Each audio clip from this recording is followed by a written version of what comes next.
እዛን ያለው ማለት የሆነ ረባሽ ድመት ነበረ ቤት ማለት ነው። ሱብሃንአላህ አልሐምዱሊላህ አባቴ በቃ ሌላ ተመልሶ የማይመጣበት ሀገር ምናምን ይዤ ጥለዋለሁ ምናምን እያለኝ አይ ይሄ ጥሩ ነው ምናምን እለዋለሁ። 5ኛ ክፍል ላይ ምናምን ነኝ ይዘኔ ማለት ነው። የሆነ መጥፎ ምናምን እንደሆነ አውቃለሁኝ። ግን ከዛ አንድ ቀን ግን እኔ ገደልኩት ማለት ነው። ሱብሃንአላህ በሽ አሳዛኝ ታሪክ ቀጣይ እህታችን። እሺ ከዚያስ በኋላ አስክሬኑን አጥበሽ ምናምን ድመቱ ላይ ሶላተል ጀናዛ ሰግደሽ ቀበርሽ ወይስ ዝም ብለሽ?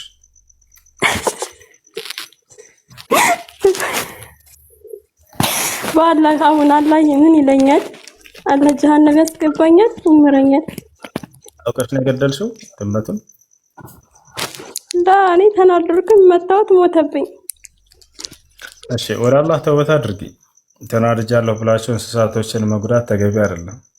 ወላሂ የኔ ስራ ትዝ አለኝ። አንድ ገጠመኝ ልንገራችሁ። በላ አሁን ሳወራ ለራሱ አፌን ደምደም እያለኝ ነው የማወራው። የሆነ ማለት ሲሞት ያላላ ልጅ እያለሁኝ ገና የዛኔ 12 ዓመቴ ምናምን አካባቢ መሰለኝ ቁርአን አክትሜ ነው ገና ነቨር እያየሁኝ አክትሜ ነው ሂፍዝ ነው ነቨር ገና እያየሁ አከተምኩኝ። ከዚያ በኋላ ቤት የክትሚያ ምናምን አለ አይደለ ሊደረግልኝ ምናምን የሆነ ፍየል ምናምን ታረደልኝ። ወንድሜ ፍየሎች ነበሩት፣ የመጀመሪያ ወንድሜ። ከእርሱ ፍየሎች መካከል አንዷ ታረደች። ከዚያ ፍየል ታርዶ ቤት ውስጥ ነው አስታውሳለሁ፣ ልጅ ነኝ። ከዛ ምግብ እየተሰራ ነበረ። ያው መጀመሪያ እንደምታውቁት እንደ ባህል ሀገራችን ላይ ባህል ሆኖ መጀመሪያ ቃልቻ በልቶ ነው ከዛ ልጆች የሚበሉት አይነት ነገር አለ። እነሱ ባርከውት ነው። ከዛ ቤት ውስጥ ምግብ እየተሰራ ነበር።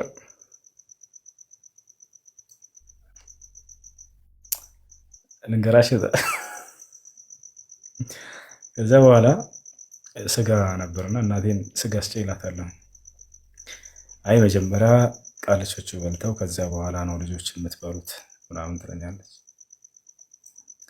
ለእኔ አይደል እንደሚሰራው እኔ እኮ ነኝ ያከተምኩት ምናምን ብዬ ክርክር ጀመርኩ። ነው መጀመሪያ ቃልቻ በልቶ ከዚያ በኋላ ልጆቹ እንደገና ትበላላቸው፣ እንደሱ የሚሆነው ስርዓት ሆና ተናድጄ ወጣሁ። ልክ ከኩሽና እየወጣሁኝ እታች ጋር ልክ ከበሩ መውጫ ላይ ግብረ ቤት አንድ ትንሽዬ ግልገል ፍየል አገኘሁ። ተናድጄ ያለሁኝ በካልቾ አልኳት። ራሷን ስታ ትወድቃለች። ቃልቻ ማለት ሸኾች ማለት ነው። ሸኽ ልክ ስትወድቅ ጊዜ ደነገጥኩኝና እናቴ እዛ አንዲት ፍየል ወድቃልሻለች አልኳት።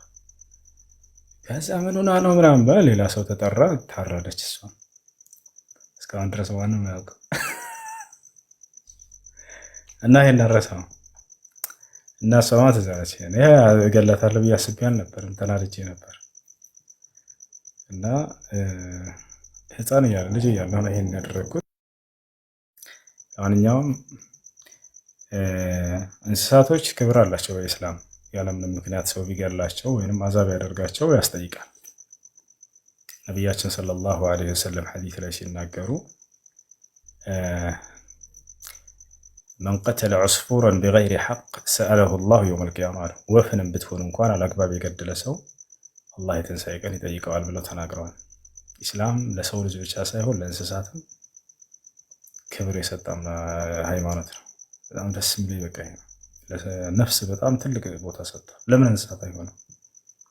ነቢ ሰለላሁ ዐለይሂ ወሰለም ወፍንም ብትሆን እንኳን አላግባብ የገደለን ሰው አላህ የትንሣኤ ቀን ይጠይቀዋል አሉ። ልክ እንዲሁ በድመት ምክንያት የጀሃነም እሳት እንድትሆን የተወሰነባት ሴት አለች። ያ ማለት ግን ትዘወትራለች ማለት ሳይሆን በዚያ በቅጣቷ ባነው በዚያ በስራ ዋጋን ታገኛለች ተብሏል። ድመት እንዴት ሰሃቦች ነቢ ሰለላሁ ዐለይሂ ወሰለም ይህን በተናገሩ ጊዜ ደኸለት እምራአቱን አናር ፊ ሂራ ብለው ተናገሩ። ነቢ ሰለላሁ ዐለይሂ ወሰለም አንዲት ሴት በድመት ምክንያት እሳት እንድትገባ ተወስኖባታል አሉ። ሰሃቦች ደነገጡ። እንዴት ከይፈ ዛሊከ ያ ረሱላላህ፣ ይህ እንዴት ሊሆን ቻለ አንተ የአላህ መልእክተኛ አሉ። ሐበሰት አሉ አንዲት ሴት ከእስራኤላውያን ሴቶች መካከል አንዲትን ድመት ወስዳ ቤቷ አሰረቻት። ላ አዕጠትሃ ማ ተእኩልሁ የምትበላው የምትጠጣው ወይ አልሰጠቻት። ወላ ተረከትሃ አን ተእኩለ ምን ኸሻሽ ልአርድ ወይንም ከምድር ላይ የምትገኘዋን የምትበላ ነገር ፈልጋ እንድትበላ አልተወቻት። አስራ ግን አውቃ ገደለቻት፣ በቃ በረሃብና በጥማት። አላህም እርሷን ቀጣትችን ሴት ወደ እሳት ሊያስገባትም ወሰነባታል። ነገር ግን ልብ በሉ እዚህ ጋር አውቃ ያንን ስላደረገች ነው፣ አውቆ ህይወት ያለውን ነገር የሚያጠፋ። እዚህ ቦታ ላይ ግን ሌላ ነገራቶችን ልታነሱ ትችላላችሁ። እሺ ድመቱ ዶሮ እየበላ ካስቸገረኝስ ጥፋት እያጠፋ የዛኔ ለማባረር ሞክሩ። ተመልሶ እንደገና ጥፋት የሚያጠፋ ከሆነ ግን ብታስወግዱት ወንጀለኛ አትሆኑም። ሴትዮዋ ያለምንም ምክንያት ዝም ብላ ስለቀጣች ነው። ሌላው በረሮ ምናምን ወይንም ዝንቦች፣ እሺ እነዚህ ነገራቶች ቤት ውስጥ ገብተው ሰውን አዛ የሚያደርጉ ከሆነ ቢገደሉ ችግር የለውም። ግን አደራ አገዳደልህን አሳምራሉ ነብስ ላ ማለት በእሳት ማቃጠል አይቻልም። በእሳት ማቃጠል አይቻልም። ህይወት ያለውን ነገር ቶሎ እነርሱን ሊሸኛቸው በሚችል ነገር ማለት ነው። ያ ነው መሆን ያለበት። ላ ዩዓዝቡ ቢናር ኢላ ረቡ ናር ስላሉ የእሳት ባለቤት የሆነው አምላክ አላህ ካልሆነ በስተቀር ማንንም በእሳት እንዳይቀጣ ስላሉ ህይወት ያለውን ነገር ይሄ ነው። ሰላም አለይኩም። ወአለይኩም ሰላም ወራህመቱላህ። እሺ ጥያቄ ነበረኝ። ምን ይላል? ዮሐንስ አንደኛ ዮሐንስ 5:7 ላይ እስከ 8 ባለው እሱን ብታስረዳኝ። አንደኛ ዮሐንስ ስንት ነው ያልከው? 5:7 እስከ 8። አንደኛ ዮሐንስ 5:7 መንፈስም እውነት ነውና የሚመሰክረው መንፈስ ነው ይላለሽ። 8ም አንብበውና በዛ የሚመሰክሩት መንፈሱና ውሃው ደሙም ሶስት ናቸው፣ ሶስቱም በአንድ ይስማማሉ ይላል። እሱ ስለ ስላሴ ነው ምንድነው? ገለጻ አድርገኝ። ስላሴ የሚል ሐሳቡም የለም ንግግሩም የለም። ስላሴ ማለት ምን ማለት ነው? ትርጓሜው ወይንም ግንዛቤው አምላክ በመለኮት አንድ ነው በአካል ሶስት ነው ብሎ የሚያስተምር የሆነ የክርስቲያኖች የእምነት መሰረት ነው። ይሄን ጭራሽ የሚገልጽ የለም እዚህ ጋር። እሱ የመጣልኝ ያው ቻት ጂፒቲ ላይ እየጠየኩኝ ነበር፣ ግን እሱ የመጣልኝ በመጽሐፍ ቅዱስ ተበርዟል ተብሎ የሚጠራው አካልና የተበረዘው አካል ነው ብሎ ነው ያመጣልኝ። ይሄ ከተጨመሩ ጥቅሶች መካከል ነው። እንደው አለ ብንል እንኳን ይሄ ጭራሽ ስለዚያ የሚናገር ነገር አይደለም። አምላክ አንድ ብቻ እንደሆነ ነው መጽሐፍ ቅዱስ የሚያስተምረው። ዮሐንስ ወንጌል ምዕራፍ 17 ቁጥር 3 ላይ ኢየሱስ አባት ሆይ አንድና ብቸኛ እውነተኛ አምላክ አንተ ነህ ብሎ ተናግሯል። አንደኛ ቆሮንቶስ ምዕራፍ 8 ቁጥር 6 ላይ ለእኛስ ሁሉ ነገር ከእርሱ የሆነ አንድ አምላክ አባለን እያለ ይናገራል። አምላክ አንድና ብቸኛ እንደሆነ እንጂ የሚያስተምረው መጽሐፍ ቅዱስ አምላክ በመለኮት አንድ ነው በአካል ሶስት ነው ምናምን የሚል የለም። አዩብ አድነው ናግባ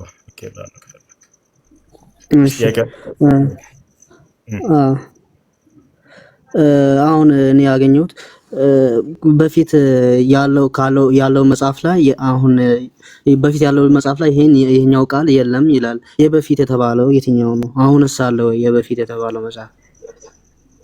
የለም፣ በሊቃውንቶቻቸው አንደበት የተገለጸ ነው እንደሌለ የተገለጸበት እና ኮዴስ አይነት ክስ ላይ የመጀመሪያው የመጽሐፍ ቅዱስ ቅጂ እዛ ላይ በርካታ የሌሉ ጥቅሶች አሉ። አንደኛ ይሄ፣ ሌላኛው ዮሐንስ ወንጌል ምዕራፍ 8 ከቁጥር 1 ጀምሮ ያለው ያ የዝሙተኛዋ ሴት ታሪክ ምናምን እነዚህ የሉም፣ ከጊዜ በኋላ የተጨመሩ ናቸው። ሌላም አለኝ።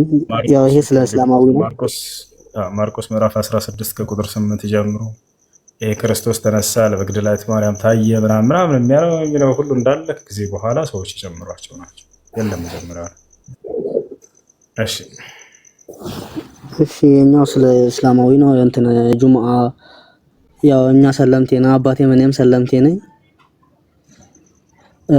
እንትን ሸዋል ጁምአ ነበር።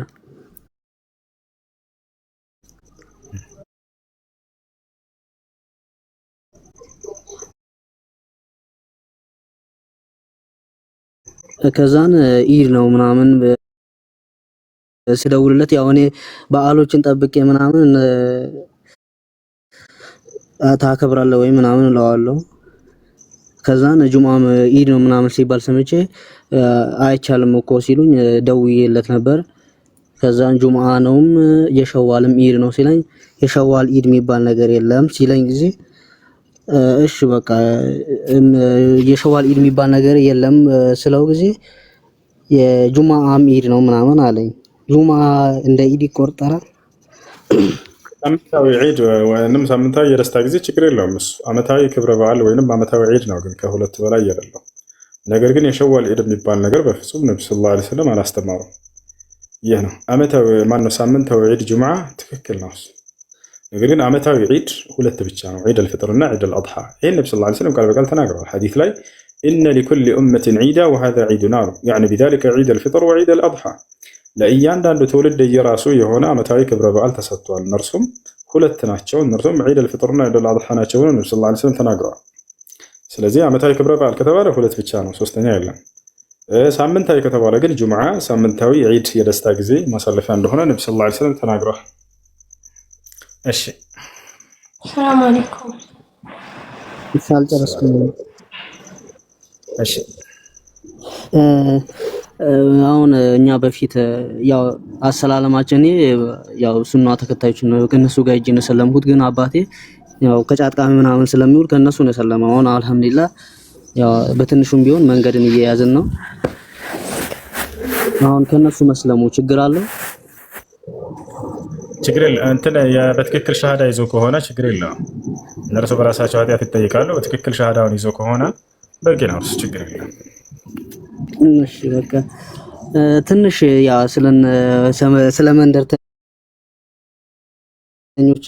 ስለ መንደር ልጆችን ትንሽ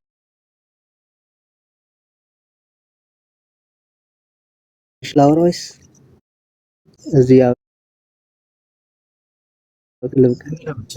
ችግር የለውም። ደስ ነው ጠይቅ። አይ ዝም ብዬ ለማውራት ፈልጌ ነው። እሺ በቃ አውራ፣ ችግር የለውም። ማጠራ አድርገውና ለሌሎችም ጊዜ እንዲኖር።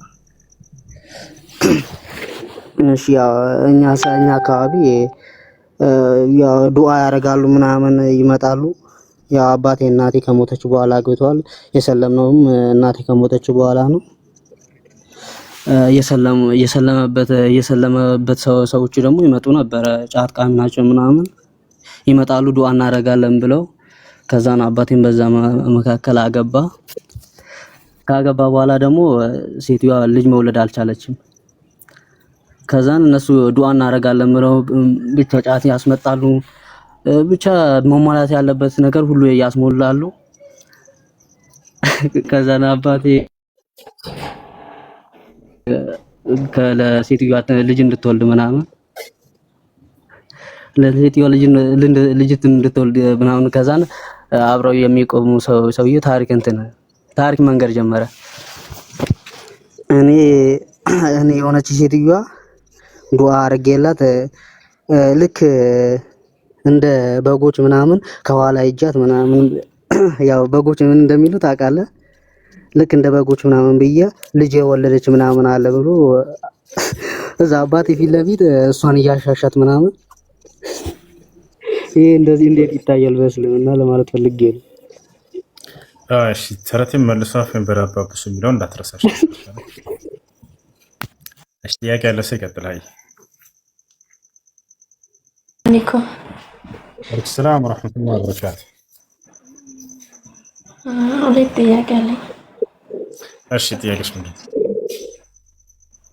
ጥያቄ ለመስጊድ ብር ክፈል ብዬ ቃል ገብቼ ሰው በኋላ ከዛ እናቴ ደግሞ ሆነ ነገር አማረኝ ስትለኝ ገዘውላት ችግር አለ ቆይቼ ልከፍል በሱ ብር ማለት ችግር የለም። ቃል የገባችሁት ነገር ካለና ከዚያ በኋላ ከማንም በላይ ሐቋ ታላቅ የሆነችዋ እናት ችግር ላይ ከወደቀች እናታችሁን አስቀድማችሁ ሐቃችሁን ቀስ ብላችሁ ትፈጽማላችሁ። እሺ ቁርአን የተኛው ካዳመጥኩ ችግር አለ? ችግር የለውም። ነገር ግን እንቅልፍ ለማዋሰጃ ብላችሁ ለይታችሁ ሳይሆን በማዳመጤ ከአላህ ዘንድ አጅር ለማግኘት ብላችሁ አዳምጡ። ችግር የለም። ቁርአንን በማዳመጣችሁ አጅር ስለምታገኙ ቁርአን ላይ እሺ፣ ያዳመጥኩ ከተኛው ችግር የለውም። ችግር የለም። ሆይ ሌላ ጥያቄ አለሽ?